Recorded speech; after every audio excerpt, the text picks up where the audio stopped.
राजराजा की ये श्रद्धा भूमि है और उस श्रद्धा भूमि में इलिया राजा ने आज जिस प्रकार से शिव भक्ति में हम सबको डुबो दिया, सावन का मास हो, राजा की श्रद्धा भूमि हो और इलिया राजा की तपस्या हो, कैसा अद्भुत वातावरण, बहुत अद्भुत वातावरण। और मैं तो काशी का सांसद हूं और जब ओम नमः शिवाय सुनता हूं तो रोंगटे खड़े हो जाते हैं। சகோதர சகோதரிகளே, நான் ஒரு விஷயத்தை கவனித்தேன்.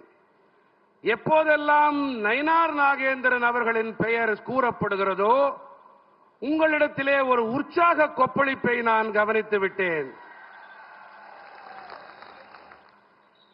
இது ராஜராஜ சோழனின் இடம். இந்த இடத்திலே அவையிலே என்னுடைய சகாவான இளையராஜா அவர்களின் சிவபக்தி இந்த மழை காலத்திலே இது மிகவும் சுவாரஸ்யமாக பக்தி நிரம்பியதாக இருந்தது. நான் காசியின் நாடாளுமன்ற